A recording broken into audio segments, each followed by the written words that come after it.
In terms of tackling security, there is lack of political will. Beyond the headlines. Who are the sponsors of insecurity in this country? From breaking news to everyday conversations, this is where Nigeria's conversations begin. We track the issues shaping Nigeria and the world today. The world is talking, and we're listening. This is Trends on LJE News. Hello and welcome to yet another edition of Trends on LJE News, where we bring you the latest and developing stories in Nigeria and of course across the globe. My name is Omotola Adeleke. I have here with me Judith. Judith, how are you doing? I'm fine, thank you. Good morning, everybody. All right, we also have Esther here with us. Esther, hope you're good. Very well, thank you. Hope you had a great night rest. I did. All right, so don't forget you can be a part of a growing online community by hitting that follow, like, share, and of course subscribe button right now on all platforms at LJE News. Let's quickly run through our headlines for this edition of Trends. Federal government files cybercrime charges against El-Rufai as Tinubu backs Ribadu on security. U.S. freezes asset of 8 Nigerians over terror and cybercrime links. Tinubu to commission key South-South and South-East highway project on May 12.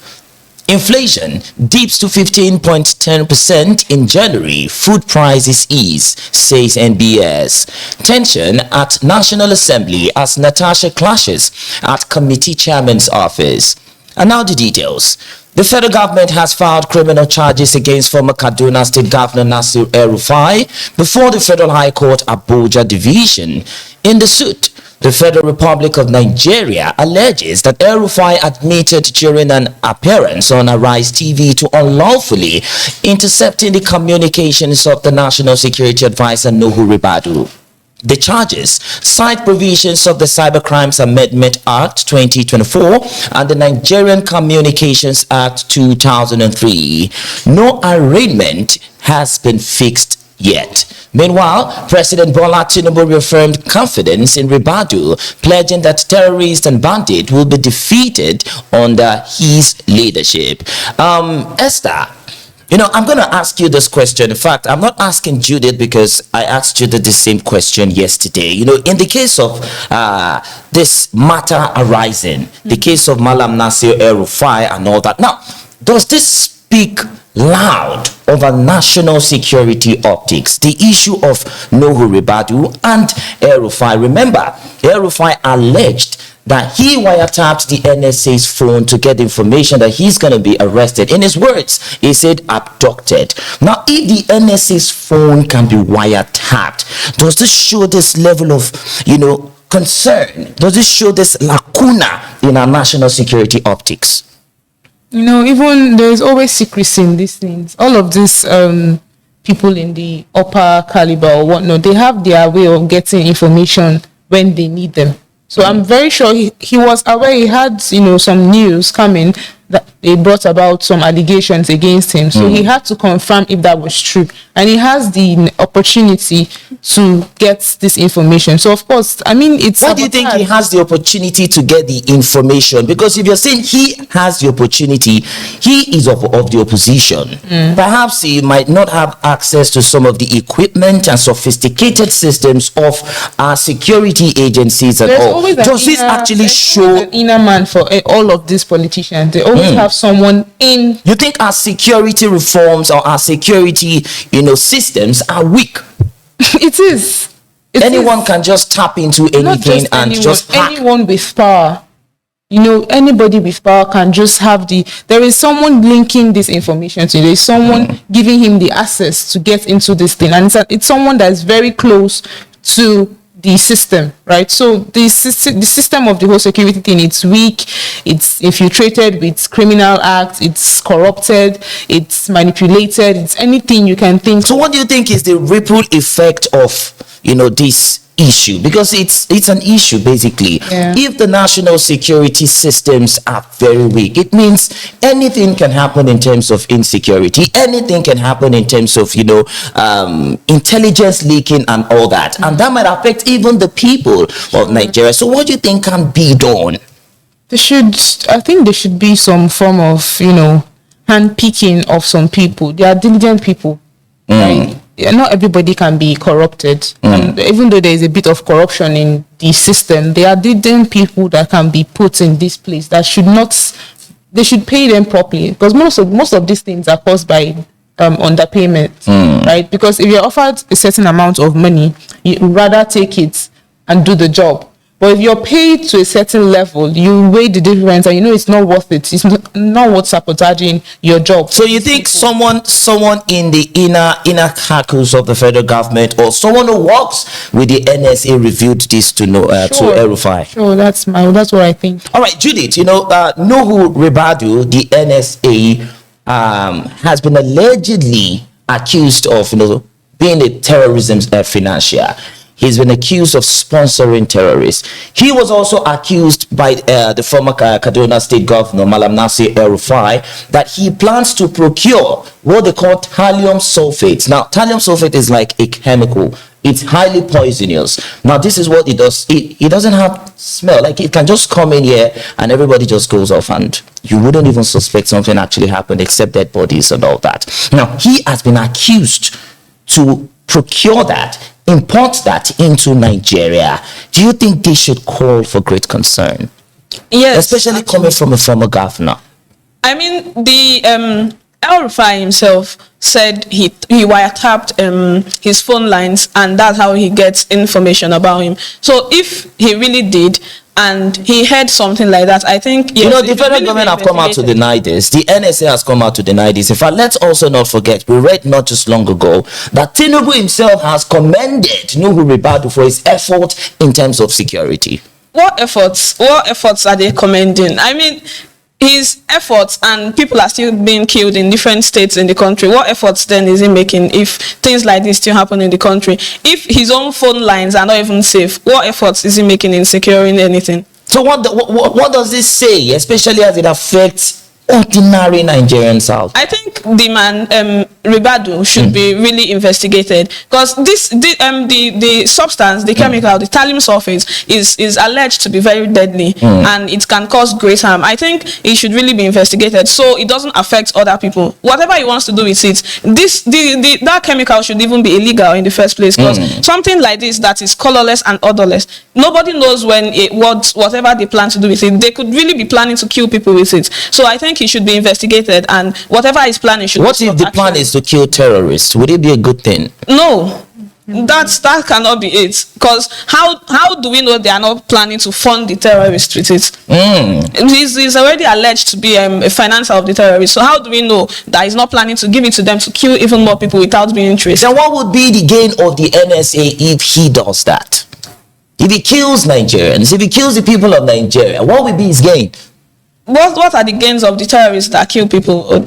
I really cannot say what his gain would be. But then the terrorists that go to different places and kill normal everyday Nigerians, what are their gains? All right, Esther, El-Rufai, the former Kaduna State Governor and also former FCT Minister, and Nuhu Ribadu, he was also former EFCC Chairman, and now the NSA, in Nigeria right now, are political enemies. They are known to be political enemies. You understand? So do you think this is just a form of political battle, or should we just ignore these people and allow them just fight the battle? Do you think it's more of political than it even affects the people?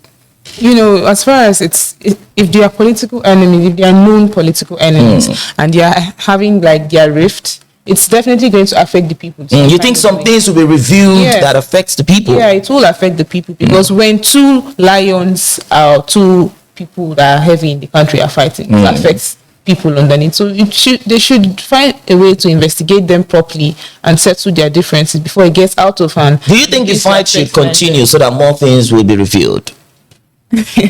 I don't know about that, if you ask me, but I just know that revelations will keep coming out if they keep battling. But I also know this fight is going to affect everyday Nigerians. All right, let's move on to the next story quickly. The United States has frozen the assets of 8 Nigerians over alleged links to Boko Haram and Islamic State of Iraq in the Levant. According to a February 10 publication by the U.S. Treasury Office of Foreign Asset Control, the individuals were listed under the specially designated Nationals Register, triggering asset freezes and barring U.S. persons from financial dealings with them.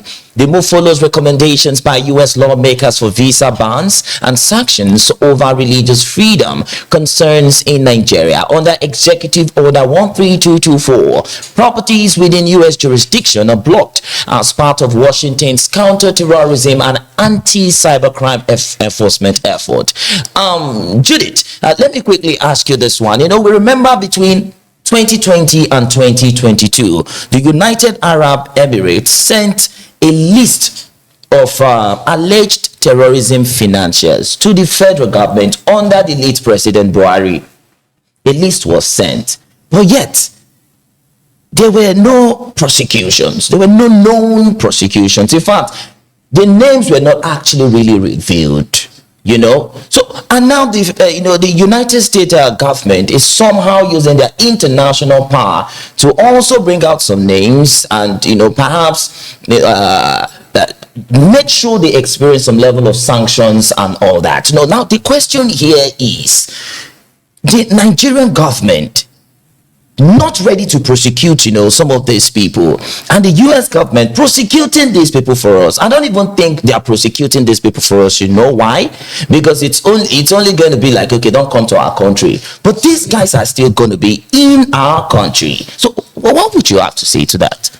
I think it's very embarrassing that the government of this country would hide criminals, because these people are literally criminals. They are financing terrorists. These terrorists, the excuse of the government is the fact that there are still processes that has to be done, investigations and whatever before any form of prosecution would happen. But this has been for years. 2020 to this year 2026 is a very long time. Whatever processes or investigations they are carrying out would already have been done. They are not even doing anything. This is not even a case of they are not doing anything. And if the US and the United Arab Emirates, that obviously have more sophisticated equipment and technology, already alleged that these people are doing this thing, what more do they need? Because these people now in these countries, they already carried out their investigations and they figured that, these people are wiring money to certain suspicious people. What more does the Nigerian government need to know that, okay, this should really be investigated? Okay, Esther, quickly, some of these people are outside of Nigeria, sending money to probably terrorists to, get people killed, kidnap them, and do whatever sort of things that they do. A lot of them are outside the country. Do you think Nigeria has the power to persecute these people who are outside of the country,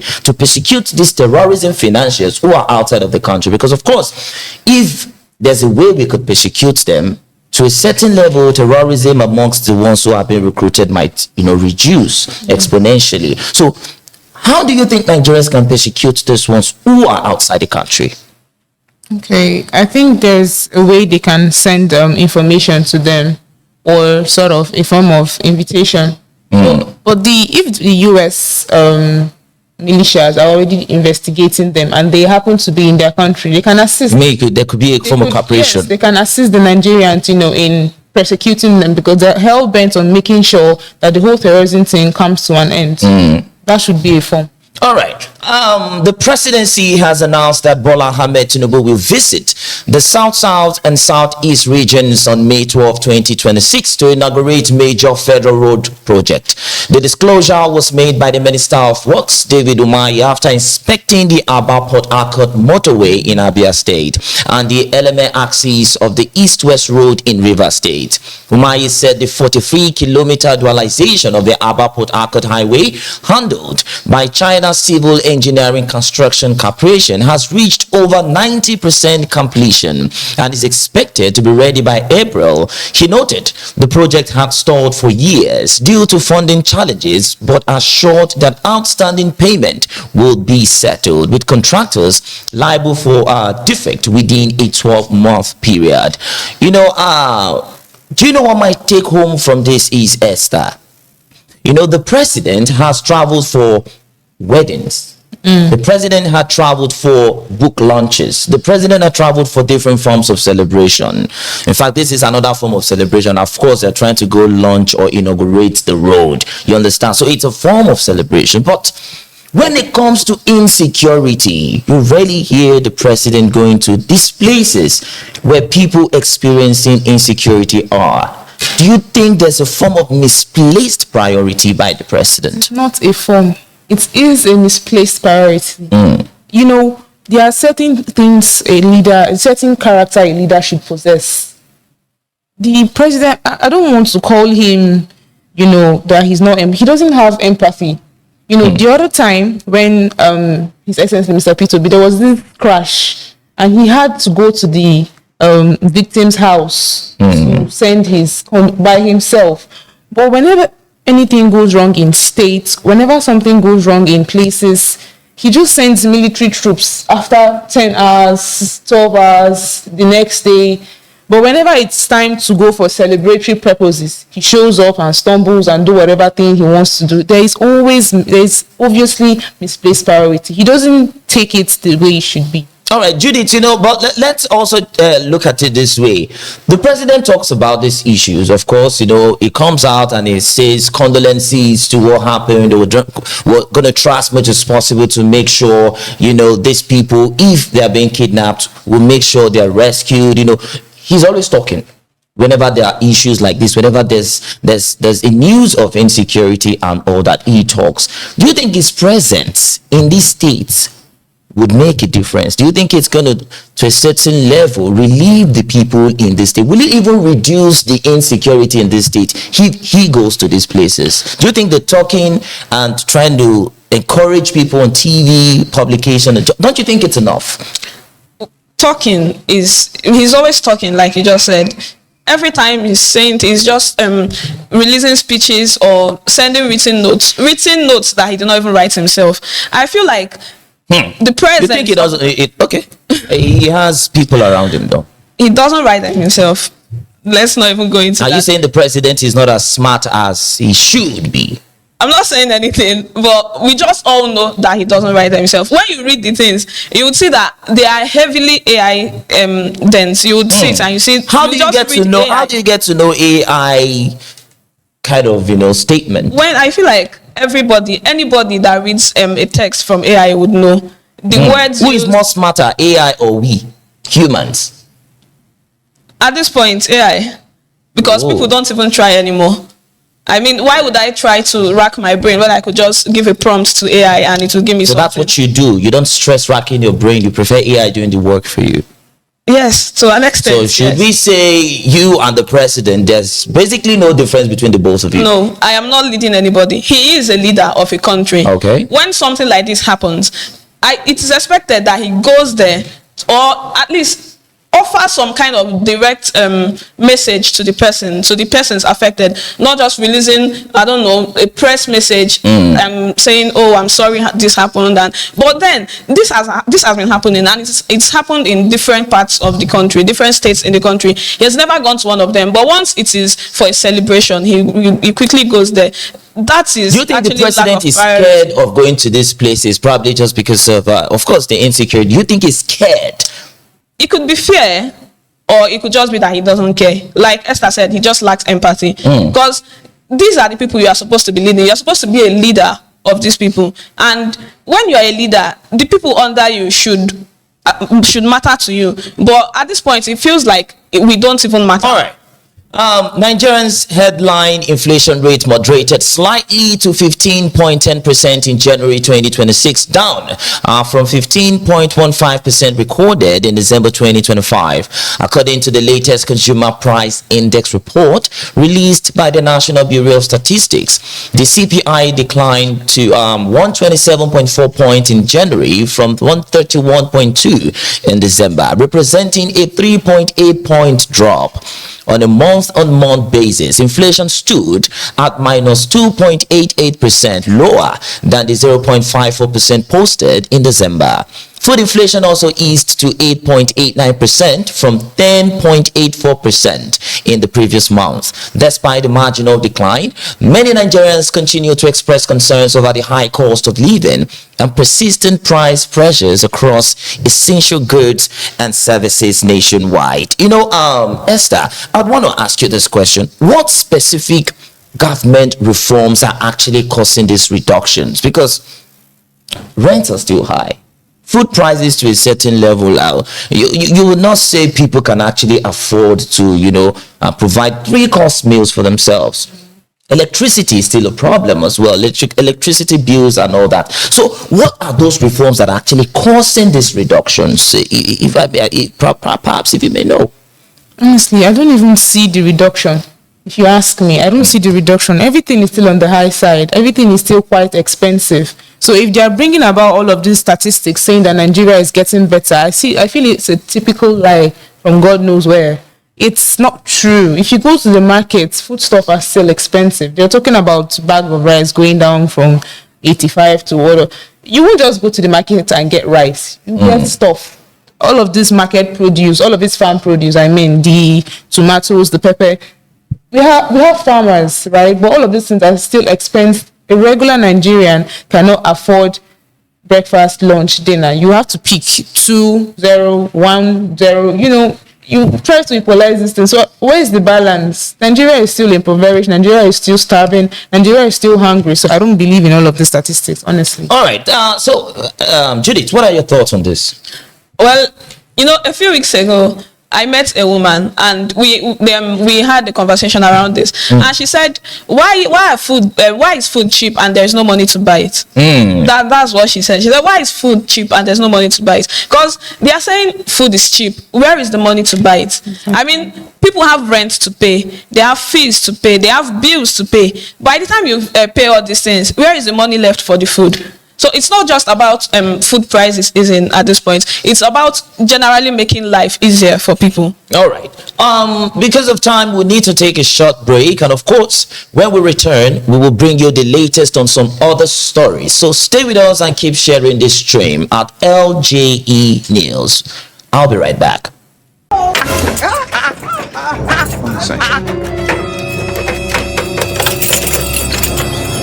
Get inside. Pack everything outside. Pack it. What's going on here? Fast.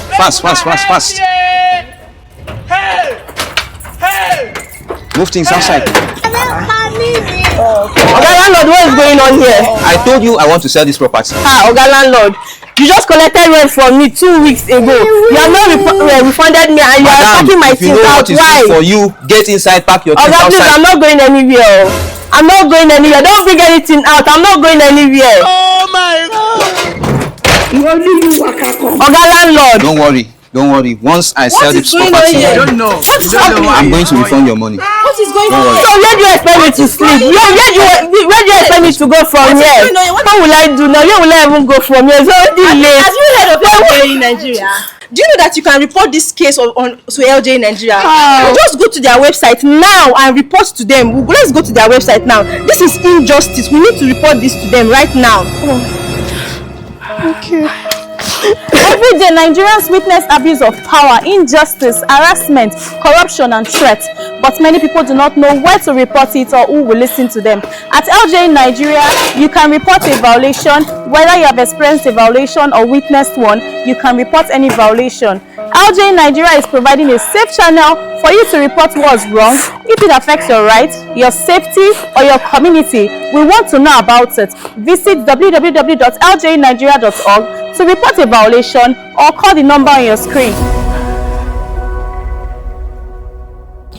Welcome back. Coming up, we'll take a closer look at some other trends making the rounds. And on Senator Natasha Akpoti-Uduaghan was on Monday involved in a confrontation at the National Assembly following a budget defense session of the Senate Committee on the North Central Development Commission, chaired by Title Zam. Sources said the meeting had ended before her arrival. She reportedly proceeded to the chairman's office with aides to seek clarification, but was denied entry, triggering a heated exchange. Security personnel later intervened to restore calm. The incident follows a recent disagreement between Akpoti-Uduaghan and Patrick Ndubueze during a session with the Minister of Steel Development. No official statement has been issued. Quickly, let's watch the video where this issue ensued.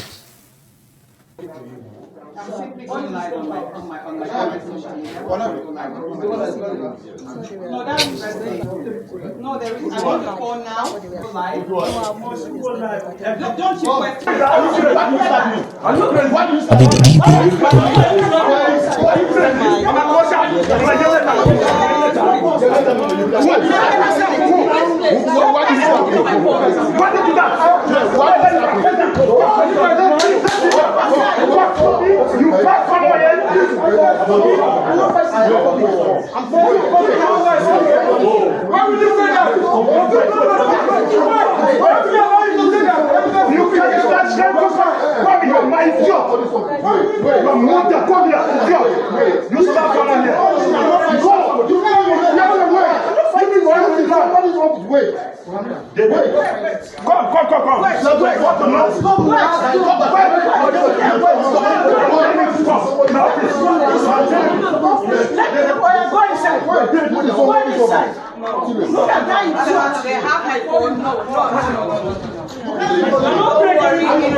No problem. No, I'm not. I'm not on the chair.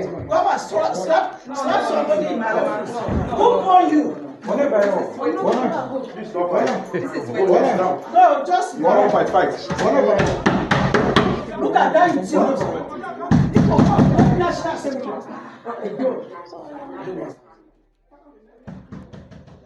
This is rancor. Would you say this is immature? These are adults, for crying out loud. You see Senator Natasha just sitting and watching the whole thing happen. Now, quickly, Esther, this is not the first time. We've had the issue between Senator Natasha Akpoti with Akpabio. Recently, we also had the issue with Senator Paul Ndubueze. There was an altercation when she was saying, "You don't talk to me in front of the Minister of Steel like that," and all that. She was standing up. I wouldn't say she was standing up, perhaps she was standing up for herself, or I don't know, perhaps arrogance. I don't want to know. But this is like the third time, probably not even the third time. I think the fourth time or so. This is the fourth time should I say she's causing issues? But do you think she's actually standing up for herself, or she's doing too much? There are appropriate measures to go about these things in a mature way. This is mayhem. What's that? What did we just watch? Adults pulling the door, slamming doors at each other. What did that resolve to? There was nothing resolved. There was no dialogue. There was no listening. There was no communication. So there are measures she can use to approach these things, and this is wrong, right? So if you ask me, she has to do some rebranding in her manner of approach. So what do you think she did? You think she's doing too much, right from the issue with Akpabio and all that? But sometimes I was reading a post on X, and someone said that they are just trying to intimidate this woman because of what she said about Akpabio, and they are planning on intimidating her until she leaves office. Do you think that's what's in play here, or she's just trying to no fit to me anything? I feel like at some point we have to sometimes be calm about certain things, because even if truly they are trying to intimidate her, the whole fighting, causing mayhem is not really helping her, because it's putting her further in the bad light. Because recently, every time there is news about her, it's mostly about a fight with this person, an argument with this person. She's not the only woman in the Senate. Exactly. So at this point, it's putting her in a bad light. I think I agree with Esther. There has to be some sort of rebranding on how she handles issues. So because now they could really use these things, these fights that keep happening to really, I don't know, expel her from the Senate if that's possible. Because every time that she's in the news, it's for confrontation with this person or an argument with this person.